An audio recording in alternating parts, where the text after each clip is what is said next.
तो ऐसा क्वेश्चन में हमको पता है भैया कि एग्जाम में अगर क्वेश्चन ऐसा आता है तो ये वाला पार्ट तो लिखना नहीं है, नहीं लिखना है ना, ये तो क्वेश्चन है, ये लिखना नहीं है। एग्जाम में क्या करना है, फिगर बनाना है और सॉल्व करना है। जब फिगर बना के सॉल्व कर रहे हैं तो हमको इन्फॉर्मेशन देना पड़ेगा ना, क्या क्या इन्फॉर्मेशन पहले से गिवन है, तो लिख देंगे गिवन।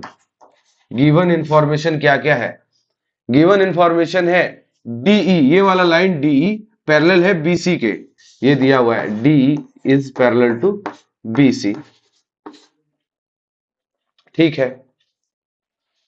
और क्या दिया हुआ है, एंगल ए, यहां देखो 65 डिग्री है, और एंगल बी यहां देखो 55 डिग्री है, ये इंफॉर्मेशन गिवन है। और भी तो कुछ दिया हुआ नहीं है। टू फाइंड दैट, अब फाइंड करेंगे।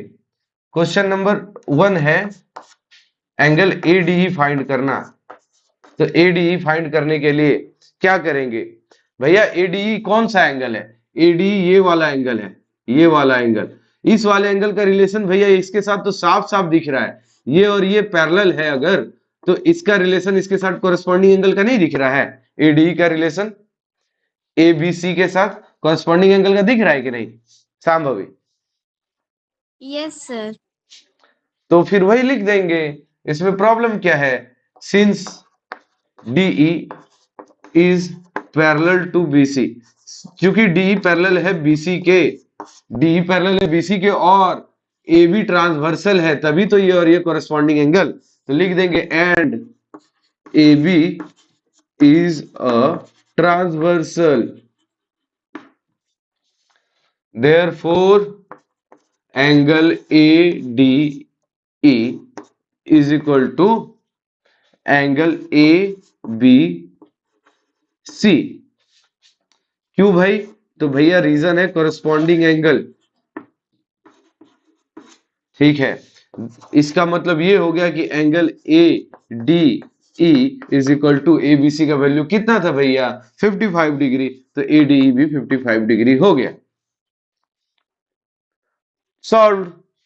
अब बात करेंगे AED फाइंड करने के लिए, AED फाइंड करने के लिए, AED फाइंड करने के लिए एंगल AED फाइंड कैसे होगा, AED फाइंड करने के लिए हमको देखना होगा कहां से रिलेशन बन रहा है। भैया AED का रिलेशन इसके साथ बन रहा है, लेकिन यहां तो कुछ भी नहीं है, C के साथ बन रहा है लेकिन C पर तो कुछ भी नहीं है, तो कोई और तरीका ढूंढते हैं AED फाइंड करने का। हाँ भैया पता चल गया, ये वाला ट्रायंगल, एक छोटा सा ट्रायंगल बन रहा है जिसका ये एंगल और ये एंगल मालूम है, तो ये एंगल तो आराम से पता चल जाएगा, वही कर देंगे।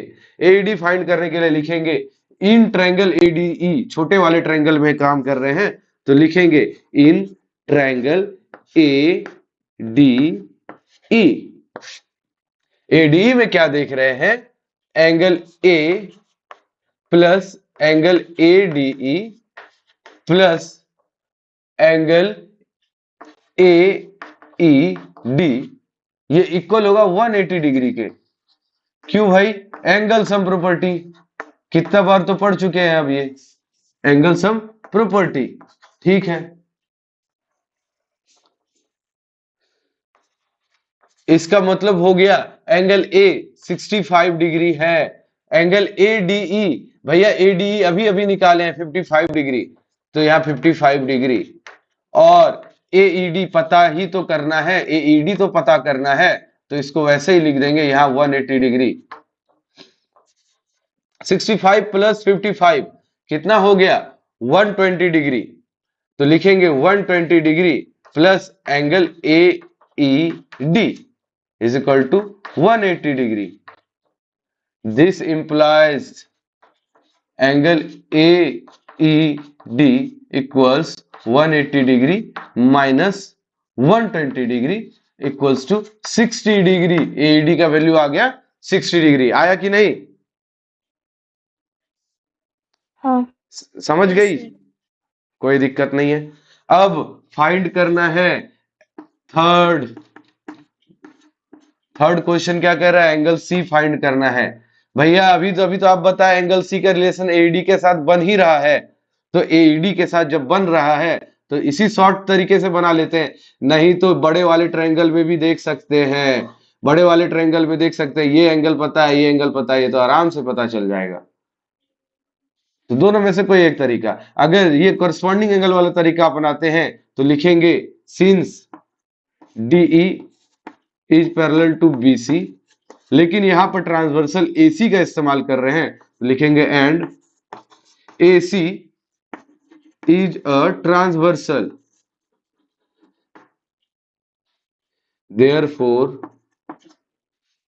Angle AED equals angle ACB, angle ACB। क्यों भाई? भैया कोरिस्पॉन्डिंग एंगल, पढ़ पढ़ के तो पुराने हो गए कोरिस्पॉन्डिंग एंगल को। ठीक है, अब दिस इंप्लाइज दैट AED का वैल्यू, AED का वैल्यू यहां पर 60 डिग्री निकाले हैं तो यहाँ पे AED के बदले 60 डिग्री लिख देंगे और ACB के बदले एंगल C लिख सकते हैं। बन गया, AC एंगल C का वैल्यू भी 60 डिग्री आ गया। कोई डाउट है? No sir. नहीं। समझ में आ गया? हाँ। चलो यस सर। आगे बढ़ते हैं।